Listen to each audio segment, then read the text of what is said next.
let's say we wanted to start this pod. Hey, all we gotta do is go buy this camera for $500. Oh, I don't have $250. You don't, but you work every week. Oh yeah, but I gotta pay my bills, and it's not enough. Yeah.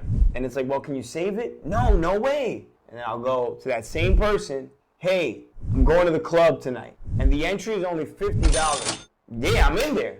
Wait, so you can go to the club with me for this whole month. For this whole month, you can go with me for $50 each weekend. That's $200. But to start this podcast, you can't come up with $200. And then that brings me to the point of it is the mindset. This is extraordinary.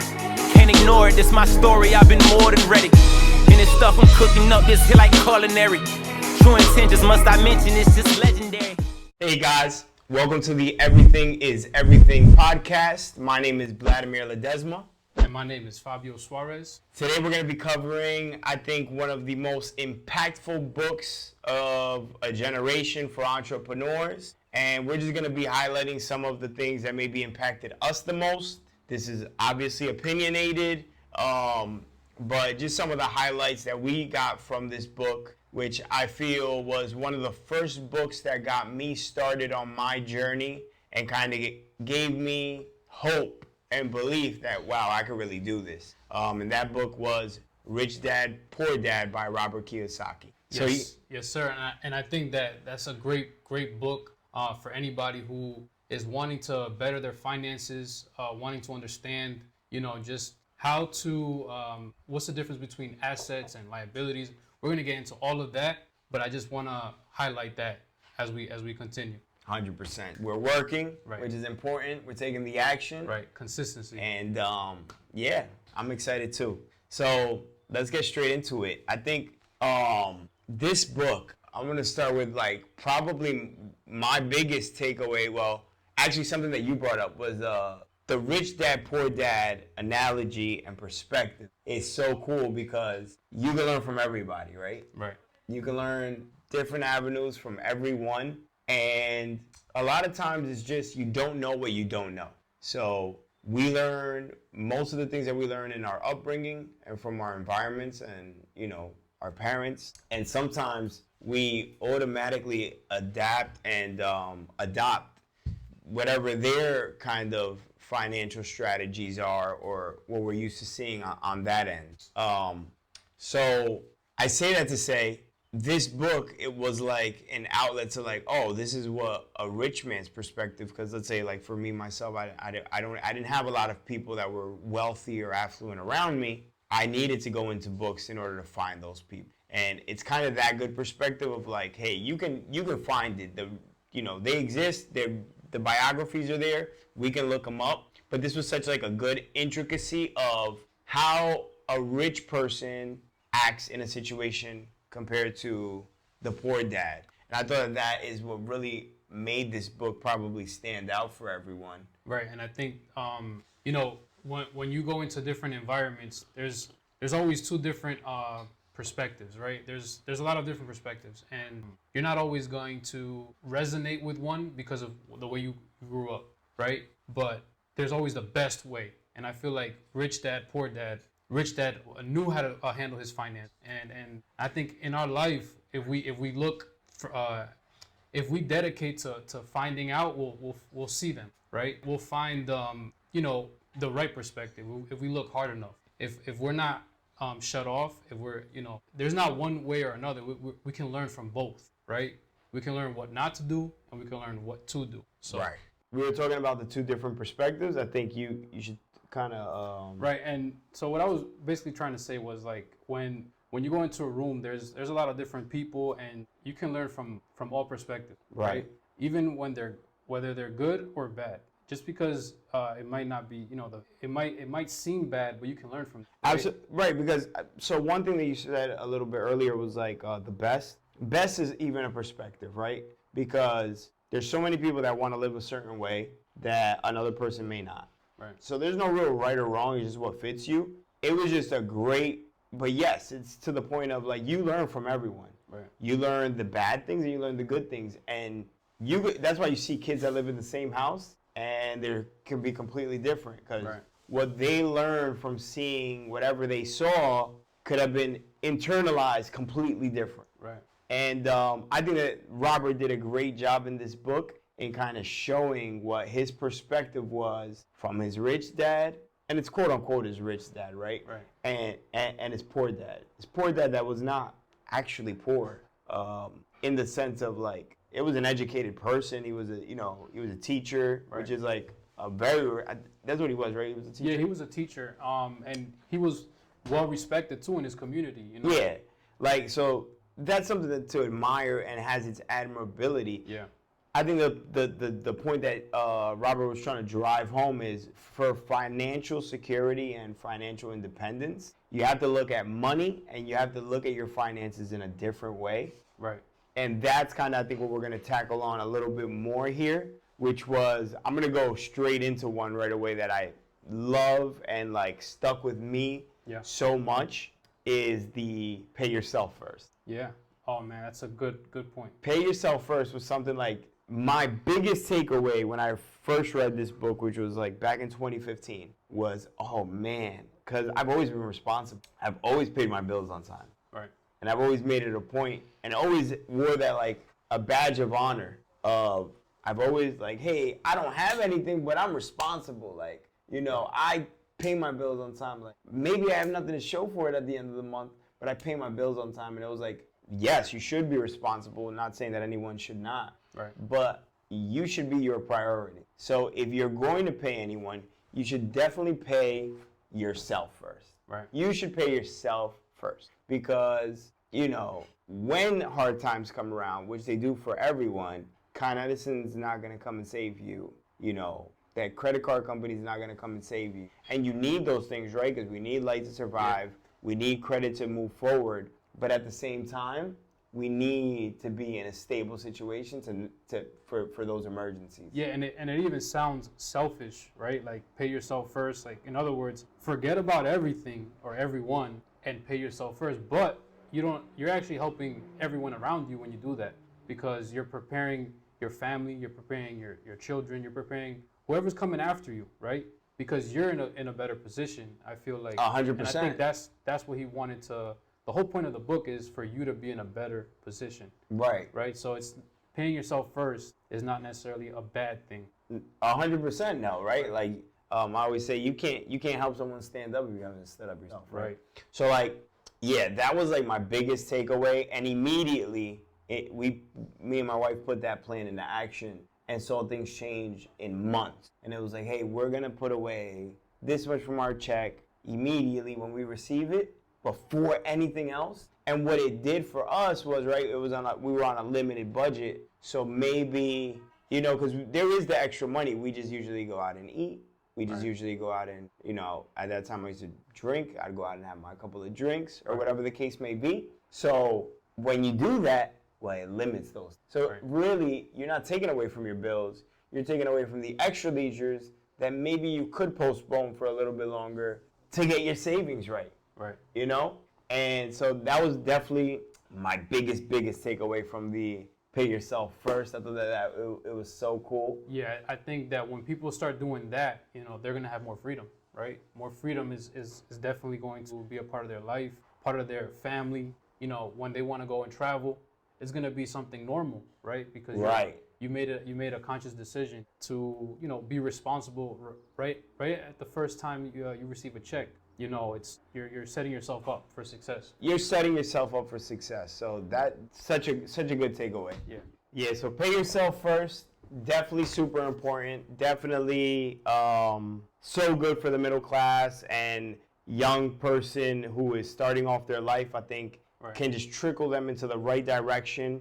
That then brings us into the next point, which you were making of the assets and liabilities. Yeah, assets and liabilities. For me, it was one of the key takeaways, and I think the biggest one from this book, because, you know, I read it and it didn't click until a couple years later. I really wanted to understand it, right? And I finally understood it's simple. It's get things, an asset is just to get something that's going to pay you, and then a liability is something to take money from you. So in your life, if you're going to work to get asset, work to, you know, purchase cash flowing assets that are always going to take care of you and your family. And so I feel like that was one of the biggest takeaways that I think anyone who's watching, if they're not already doing that, they should learn. Read the book, understand this, because it's gonna change. It's a game changer for you and for your family. Yeah, and I think like even more to the point of like the assets and liabilities, I think it's like it really helped me in perspective start thinking about things even on spending habits, right? So the same thing, right? So like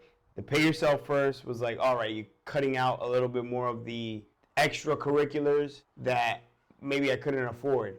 And then the assets and liabilities made me really think like, hey, look at everything almost or a lot more like an investment. Like, all right, this coffee mug is not going to give me money, but, it'll be good for me to hold my coffee, things like that.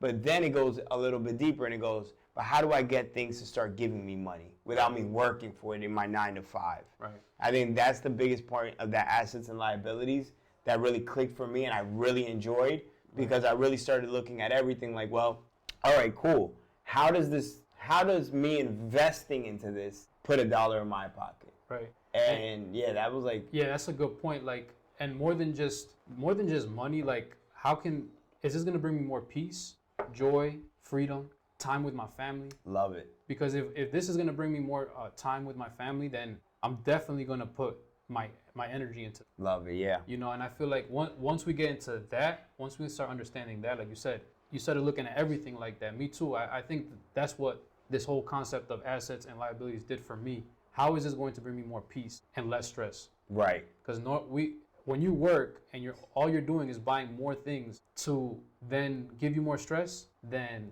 you got everything backwards. 100%. I want to dive a little deeper because Robert speaks about real estate, right? Which is what I do, what we do also. And he mentions owning your primary home or, that single family home. He considered it a liability. Right. He said you want to own basically either multifamilies or just a property that's going to be making you money. Right. And again, like everything in real estate in the world, there's two sides to every coin. So in my perspective, I do think that the single family home for the middle class family that's working their 9 to 5 and maybe doesn't want to be an entrepreneur and doesn't want to get into investment is still a great asset in the sense of it's a great savings account. Right. And they get to live it. Right. So because of those two perspectives, the great savings account, they get to live it, and it, as history shows, usually builds equity for that family. Right. It appreciates. It appreciates. And that's something also that, not too long ago, I picked up on that appreciation. Right. Once you get a property, and it's good that you do your due diligence. That's why you would have a realtor, right? He guides you through all of that. And something for me that I didn't know is that when you get a property, yeah, it appreciates. And so if it's the right one, and it appreciates well, you just bought yourself an asset. Down the line, within 5 years, that can appraise, at $20,000 a year. So not knowing it, like you said, for the normal, hardworking individual, they just bought themselves an asset. They just bought themselves an asset. Right. And to dive a little bit deeper though, to what Robert's point was, it was like for that younger person or that younger couple to maybe take into consideration, hey, do we go buy our forever home? Which nobody buys their forever home, by the way, guys. Everybody, it's like a statistic. Your first house you'll sell in about 6 to 7 years. I think it's going up now with interest rates to like 8 or 9, but no one's really buying their forever home. So a perspective that I like to give clients and people I speak with, and even the way that I think of real estate is like, and to the point that was driven home in Rich Dad Poor Dad was, why, if it's just a young couple or a single person, why not buy the 4-unit on that? Because how much space do you actually need, right? Maybe you were thinking of buying a condo, a 1-bedroom condo, but you can afford $250,000 in Texas, and you can get a 2-unit for that. And you go, oh, you know what? I can get a 2-unit or a 3-unit, and it'll pay for itself. Now I live for free. Now my income is all mine, right? Now I have this asset, and I have all of my income, which will buy me my time, freedom, my leisure, and also I'll be able to pay myself a little better. So all these things kind of snowball into an effect and lets you understand step by step. And you're building. Right. And you're building equity with the assets. Lets you understand step by step why the comparison to the Rich Dad and Poor Dad and why life's trajectory in a 10-year, 20-year span makes that wealth gap so much different, you know? So such a good point. Right. I love the asset and liability talk. And then liabilities, let's get into that a little bit, right? Which is going to kind of bring us into the next one. But the liabilities, we all want our cake and eat it too. And we all want the instant gratification. We Right. want that instant gratification. And sometimes we don't want to wait and Yep. say, oh, yeah, I'm going to buy that 4-unit because now I don't want to deal with tenants. I don't want to deal with whatever the case may be.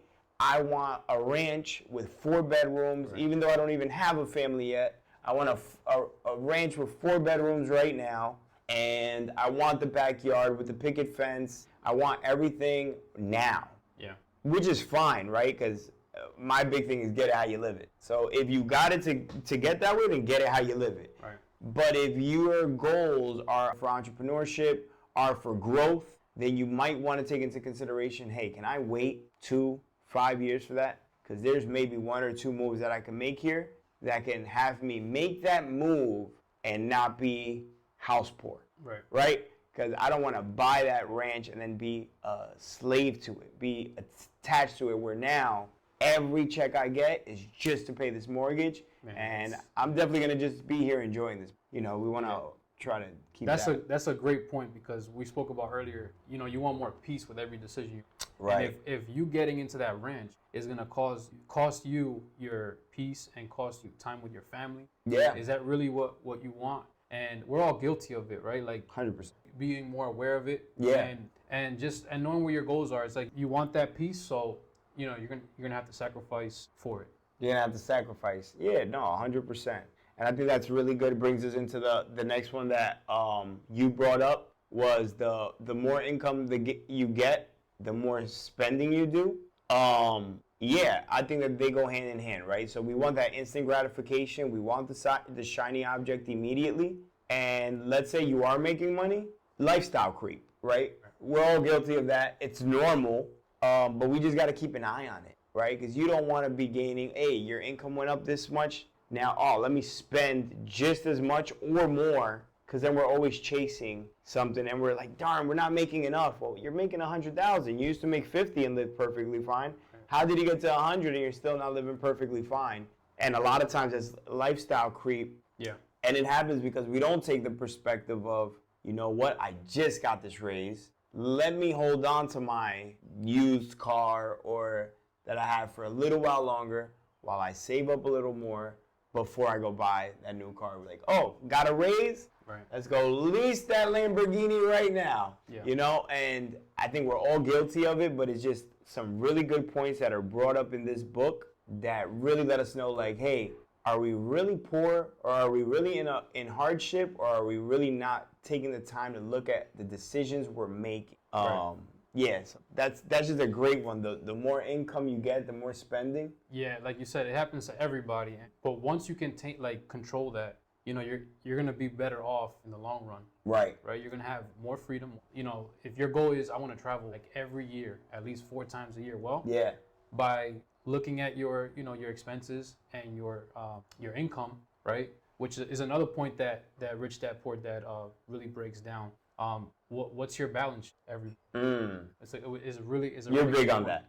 Yeah, what's your balance sheet every month, right? And so just because you get another $50,000 a year, you're not gonna go and spend that. You're gonna how is this gonna affect my cash flow? How much of this can go into my pay myself first and my investment, right? And so I feel like once you know your goal and you see where you really want to be, you know, you're gonna know I'm not gonna spend more than what I'm gonna make sure I put this in order, so like that I can have that life that I really want, right? Right. So I feel like that's a great point. I see that if more people did it, you know, including me, right? Like, where it's not like we've attained this, right? I'm still in the pursuit of this, right? We're all in the pursuit of journey, this. yeah. And so it's just a great point to I love that. What is how do you go about keeping your spreadsheet? Like, what are some of the main things that you maybe think about when setting it up? You don't necessarily have to tell us everything in it, but just what's your routine for setting up your? So at least one, like on a monthly basis, I try to sit down and I write down all my expenses for that month. Okay. And all of the income. And then once I get it all, on paper, I see, okay, so I'm gonna have this cash flow at the, so Okay. I know that I can't spend this much, and if I do, I don't feel so worried at the end of the month, just because I know that this is gonna be left over. Gotcha. So if I feel like I'm going past that dollar amount, I start to get a little nervous and I don't spend as much for that month. So for example, like this month, I know income tax is coming. So I already added that to my my income.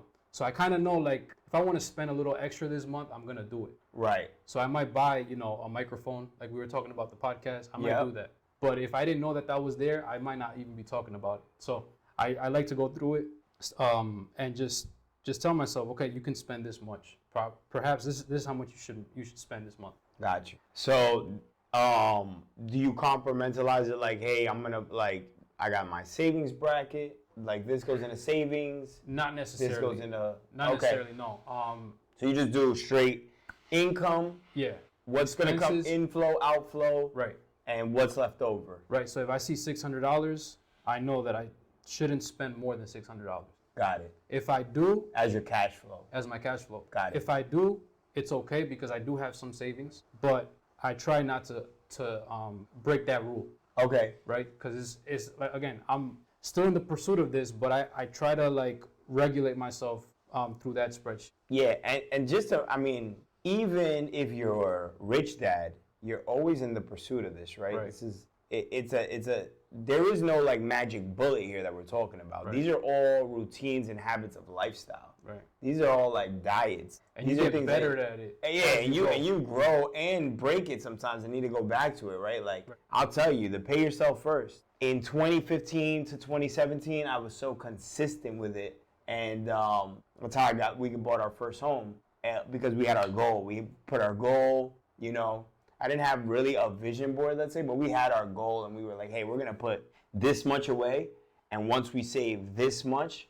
we're gonna go get qualified for a home. Yep. And because we had our goals so clear and we were able to save, we were able to really put our life around what our main objective is. And that's why I think goal setting is so important also, because we were able to say like, hey, all right, this is what's coming in, this is what it is for bills, Right. and this is what we have to put into savings. At that time, I still worked in retail. I didn't do a real estate in 2015. So I had a retail job, my wife had a retail job, and we were able to really focus, Now it's completely different. But at that point, and then we got the house, and I'll be honest with you guys, another thing that happened to me, and maybe a little off topic, but like I hit the goal and I was so happy that I kind of fell off all those things because I just started enjoying my win, right? Right. A little too premature because, there was still so much to accomplish. I bought a house and that's a great achievement, but there was so much more. Like me, I wanted to get into entrepreneurship. There was so much more to do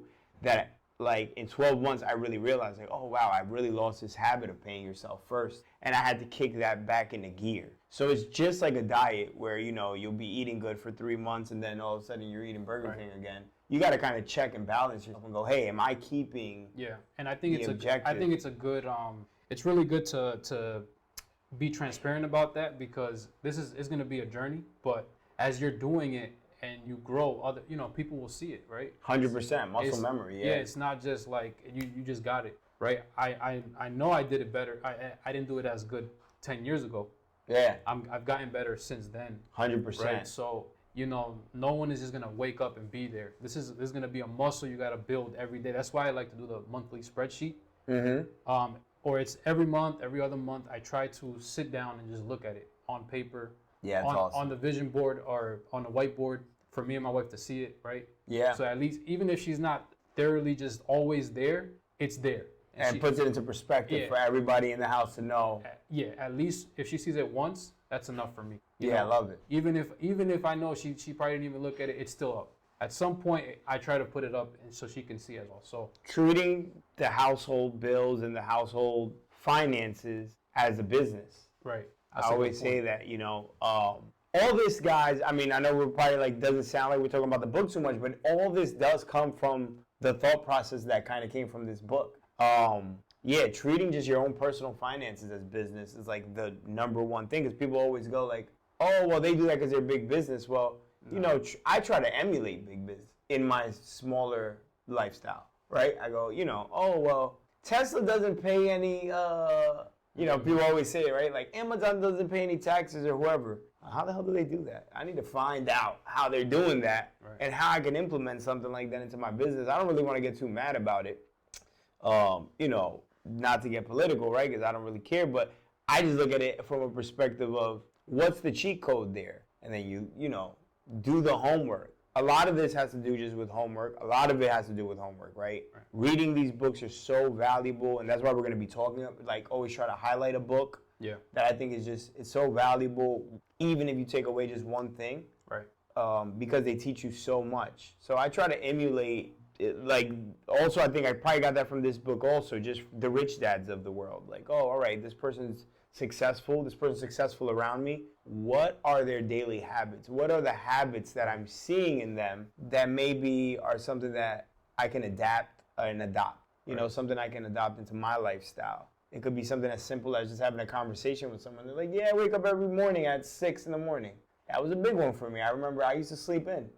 And I didn't have no problem with it. And there is no problem with it necessarily, but you realize, and I think anyone that has done it, and I used to really sleep in really bad. I think I talked about it before. And I really always knew subconsciously and consciously, like, damn, I missed out on a lot of the day. Yeah. And then once I started prioritizing and started planning and waking up early, started scribing, planning my days out a little bit better, I really realized, like, man, I'm killing the mornings. Like, by 10 o'clock in the morning, I've already accomplished so much. Right. And it makes you feel good. It adds like a drive to it. And all of this has to do with just the learning from other people, finding the rich dads of the world. They're around you, your coaches, your teachers. They're around you. Look for them because you'll find the guidance. Yeah, and I think a good quote that I heard once, it says, once the vision is clear, the results will appear. And so when you find like books like this, it's gonna resonate with what. If you want to be wealthy, it's gonna resonate, and it's a vision of what you need to do, right? And sometimes you might even pick something up and you say, "Man, this I don't know why, but this is something that I know I need." And so that's how I felt when I picked up this book, or another one that we'll be talking about soon too. Discipline Equals Freedom. These are books like I didn't even know what they contained, but just the title spoke to me. Discipline Equals Freedom. And 100%. And things like that, I feel like if something comes up in your way, immediately, like, you'll know this is an example, or this is something that I should never pick up. Right. And I think that's what Rich Dad Poor Dad, when he explained both dads, he saw either an example or of what he could be, or an example of what he should never be. Right. And I think these are good points. Absolutely. I think just personally, I've always said I'm a student of the game. Always a student of just life in general. And I think that the first half of my life, I learned more what I didn't want to be than what I did want to be. But even to this day, those lessons were even so important. Like, I would see things and I'd be like, that didn't have a great outcome. Maybe I shouldn't go about it like that. And I got to give a lot of props to my father, because he would say things like that to me. He would say, learn from everybody, learn from everything. And it was something that I think he instilled in me very young. He would even say to me, like, do as I say, not as I do, which is like, and I really comprehended it really well and applied it to everyone. Like, so, it was just like, hey, like, take the good stuff from me that you see, but if you see me doing something that maybe you don't agree with, or obviously you see that, oh, I'm not that strong in finances, or I'm not that strong at baseball, whatever the case may be, well, then don't swing the bat like me. Yeah. Go find the best player on the team and see how he's swinging the bat. Right, like filter it out. Filter it out. I think it's a good, filter whatever doesn't work, filter it out. 100%. And I think we're gonna wrap this up with maybe just one more. So I think poverty mindset. Did we speak about poverty mindset? Just a little bit, but we can go further. Yeah, because I don't think that we spoke enough about being positive. How poverty, of course, there's true poverty, right? But we live in the United States of America. I think that here, poverty, I'm going to be careful of what I'm saying, because there's definitely poverty, real poverty, and I've been close enough to know what real poverty looks like, and I've felt, humility and things like that, so I don't want to speak out of my face. But I definitely want to say, as an adult, in my experience, what I've experienced is that after 25, a lot of the things that keep us handicapped are more our decisions that we continuously make, and usually it comes from our mindset. And that will be from a positive mindset or a negative mindset, a poverty mindset or an affluent mindset, where it's like there's never enough, right? Scarcity, I think, is a part of it. Definitely. And you can want, we all want great things, but I've experienced many people that want great things, but I'll be like, hey, you have a goal. Let's say we wanted to start this pod. Right. Hey, all we got to do is go buy this camera for $500. Oh, I don't have $250. You don't, but you work every week. Oh, yeah, but I got to pay my bills, and it's not enough. Yeah. And it's like, well, can you save it? No way. And then I'll go to that same person, hey, I'm going to the club tonight, and the entry is only $50. Yeah, I'm in there.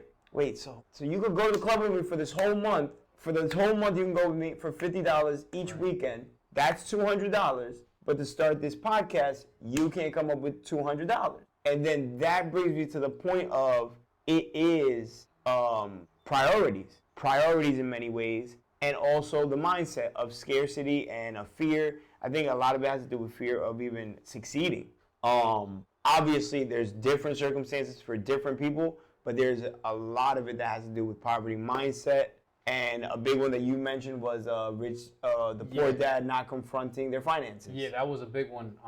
Yeah, because when I read it, it really just, that's another one that just popped out at me. Like, what happens most when someone doesn't, that poverty mindset, right, is like the one thing that they have is negligence. They ignore it completely. Right. They don't even want to deal with it. Right. They don't want to know how much they spend.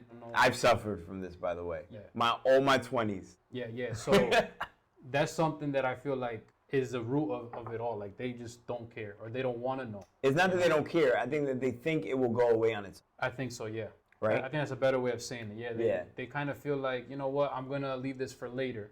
Right. I'm going to do this later. And we kind of spoke about that last time, too. It's like, when you're so negligent that way, things are left for tomorrow, and then for next week, right? For next year, and then 10 years pass by, and I think that's where it all starts. I have a really good example that I want to give, especially because I don't want to sound like higher than, like I'm trying to sound holier than. Like, when I was in my 20s, this is probably bad, really bad, but this is the real me, guys. Give you everything. When I was in my 20s, I had like 10 suspensions driving. Oh wow! I didn't know this. Horrible. And from the Bronx to New Windsor, New York, which is like 4 counties in between. Wow. Every county in between, right? About from like 20 to 23. And it was obviously because I kept driving without a license, so I kept getting like driving without a license, but there was like other ones. The point being, I had a job, I always worked, but one, I would miss the court dates, and I would be scared of the outcome, so subconsciously I was missing the court dates. I would forget because I wasn't an organized young man. So I would miss the court dates, and then I would get the suspension. And now, then the money would accumulate, and it'd be like, oh, it's too much to pay. I only make, let's call it $250 a week, and now I owe $1,500. It's just too much for me to overcome. It was too much for my mind to comprehend. How am I going to come up with that money? And I just kept ignoring it, right? Wow. For years, and I would ignore the tickets. I would ignore thinking somehow this will all work itself out. And then one day I woke up and I'm 23, 24 years old. I'm not where I want to be, and it didn't all work itself out. It was waiting for me right there on a nice desk, piled up, waiting for me. And I had to make the decision, and this is where, right, that was my poverty mindset, to ignore it, and be mad at the system. Oh, these cops are after me. The courts are after me. They're against me. They want me to fail. This is happening because they want me to fail, and not taking accountability. And I think that's the part, right? The accountability part. And then one day I had to wake up and take accountability and say, nah, man, I'm here because of me. I'm here because I messed up. I made these infringements on the road. Yeah. I messed up. I have 10 suspensions, which is embarrassing.